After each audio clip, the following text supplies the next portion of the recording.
28 August হিপ্পোর সাধু আগুস্টিনের স্মরণ দিবস।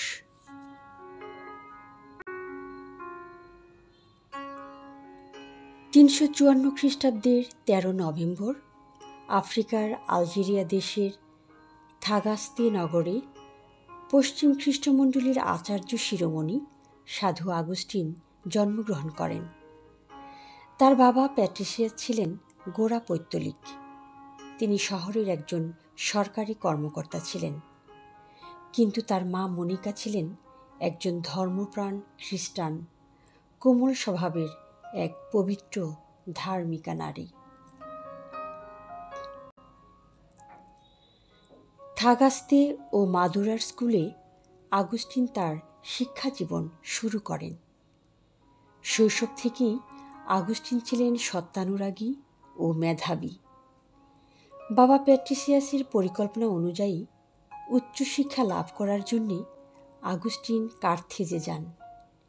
এই কার্থেজে মানুষ অনৈতিক ও বিশৃঙ্খল জীবনযাপন করতেন। আগুস্টিনও এখানে এসে পার্থিব আকর্ষণের কারণে বিপদগামী হতে প্রলুব্ধ হন।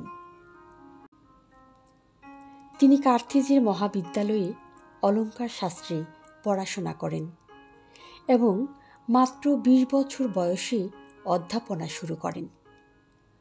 অত্যন্ত বুদ্ধিমান হলেও তিনি ছিলেন চঞ্চলমতি এবং হয়তো এজন্যই নানা দার্শনিক তত্ত্বে জ্ঞানার্জন করে জ্ঞান পিপাসা চরিতার্থ করতে চেয়েছিলেন। কিন্তু এই কাজটি করতে গিয়ে তিনি ভ্রান্ত মতবাদে বিশ্বাসী হয়ে পড়েন, কিন্তু তাতেও কোনো শান্তি খুঁজে পাননি। কোনো রকম ভোগ বিলাসিতাই তার মনকে তৃপ্ত করতে পারেনি। ক্রমান্বয়ে তার চরিত্র কলঙ্কিত হয়ে পড়ে। মন পরিবর্তনের আগের জীবনটা আগুস্টিনের ভালো ছিল না। মাত্র 16 বছর বয়স থেকে আগুস্টিন একটি মেয়ের সাথে অবৈধ সম্পর্ক গড়ে তোলেন এবং একটি অবৈধ সন্তানেরও জন্ম দেন। পুত্রীর অধঃপতনে তার মা অত্যন্ত ভেঙে পড়েন। দিন রাত ঈশ্বরের কাছে প্রার্থনা করতে থাকেন যেন স্বামীর মতো পুত্র বিপদ থেকে ঈশ্বরের পথে ফিরে আসেন। বিশপের কাছে তার দুঃখের কথা বলেন। বিশপ বলেন, যে মা পুত্রের জন্য এমন ক্রন্দন করতে পারে, সে পুত্র কখনো বিপদগামী হয়ে থাকতে পারে না।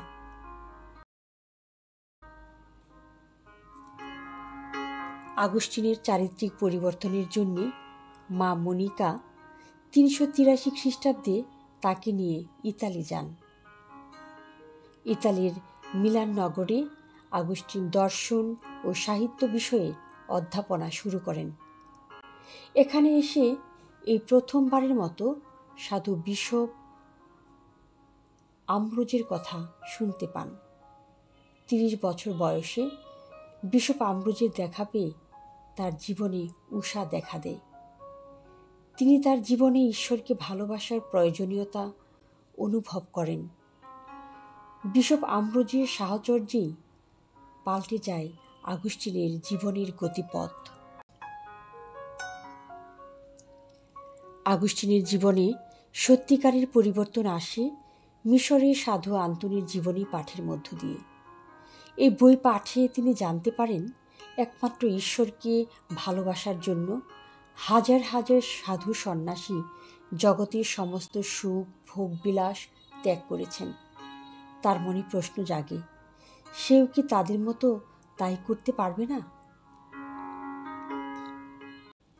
একদিন দুঃখ ভারাক্রান্ত মনে আগুস্টিন যখন তার বাগানে বসে এই বিষয়টি নিয়ে চিন্তা করছিলেন, তখন পাশের ঘর থেকে একটি বালকের কণ্ঠস্বর শুনতে পান, যে বলছে, ওঠো এবং পড়ো। তখন আগুস্টিন তার পাশে একটি বই দেখতে পেলেন। বইটি তিনি খুললেন এবং তার চোখে সাধু পলের ধর্মপত্রের এই কথাগুলো পড়ল। প্রকাশ্য দিবালোকে যেমন চলাফেরা শোভা পায়, আমরা যেন সেই মতোই চলি, অর্থাৎ বেসামাল ভোজ উৎসব বা মাতলামি, যৌনাচার, উশৃঙ্খলতা, বিবাদ, ঈর্ষা এসব যেন না করি। নিজেকে যীশুখ্রিস্টের হাতে রাখো। সেই মুহূর্ত থেকে তিনি স্থির করলেন সব কিছুর উপরে তিনি ঈশ্বরের ভালোবাসাকেই স্থান দিবেন। এরপরই ৩৩ বছর বয়সে বিশপ আমব্রোজের হাতে তিনি দীক্ষাস্নান গ্রহণ করেন। এরপর থেকে মণ্ডলীতে আগস্টিনের মূল জীবন শুরু হয়। আফ্রিকায় ফিরে গিয়ে তিনি সন্ন্যাসব্রতীর মতো জীবনযাপন করতে চান, কিন্তু লোকে তাকে প্রথমে তাদের যাজক, তারপর তাদের ধর্মপাল করতে চায়। ৩৫ বছর ধরে তিনি আদর্শ ধর্মপালের জীবন কাটান। সহকারী যাজক পরিষদের সঙ্গে সন্ন্যাসী সুলভ সরল জীবন কাটিয়ে ভক্তদের আধ্যাত্মিক ও সামাজিক সমস্যা সমাধানে ব্যাপৃত থেকে সর্বোপরি খ্রিস্টতত্ত্বের বিষয়ে গ্রন্থ রচনা করে তার জীবন অতিবাহিত হয়। খ্রিস্টতত্ত্বের এমন কোনো বিষয় নেই যা নিয়ে তিনি চিন্তা করেননি বা কিছু লিখেননি। তার লেখনী থেকে পাওয়া গেছে ২০০ চিঠি, ২০০ ধর্মোপদেশ এবং ১০০ গ্রন্থ। তার লেখা স্বীকারোক্তি নামক বইটি অনেক সুখ্যাতি অর্জন করে। এই বইয়ের মধ্যে অনেক ঐশ্বতাত্ত্বিক চিন্তা ভাবনা প্রকাশ পায়। জীবনের সব বিষয় ও সমস্যা সম্পর্কে আগস্টিন লিখেছিলেন। তার আরেকটি বিখ্যাত বই হল ঐশ্বনগর। তার একটি প্রসিদ্ধ বাণী হল, ওগো ভগবান, তোমারই জন্যে তুমি আমাকে সৃষ্টি করেছ। যতক্ষণ না তোমাকে পাই আমার প্রাণ তৃপ্তি পাবে না।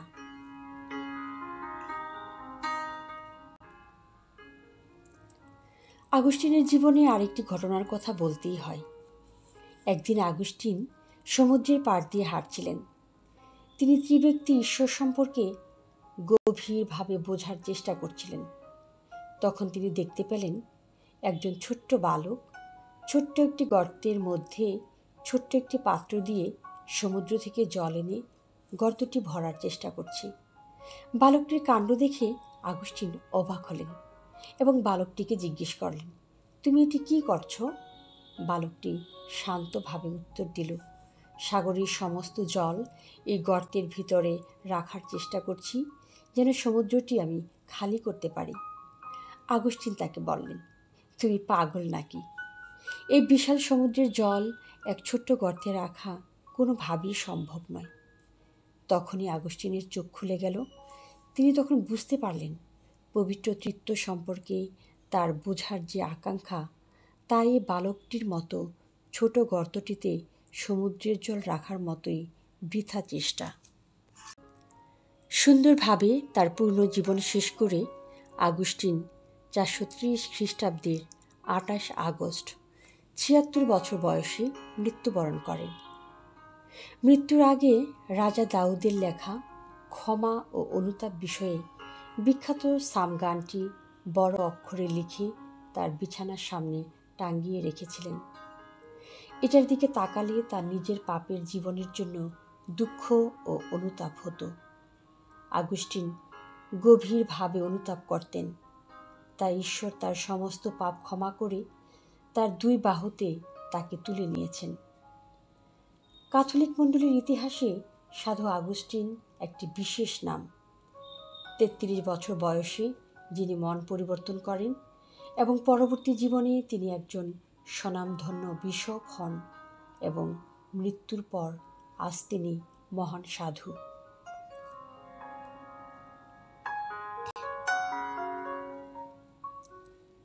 সাধু আগস্টিনের মধ্যস্থতায় আমরা আমাদের জন্য প্রার্থনা করি, যেন আমরাও পাপের পথ পরিত্যাগ করে ঈশ্বরের পথ অনুসরণ করতে পারি। সাধু আগস্টিন, আমাদের মঙ্গল প্রার্থনা করো।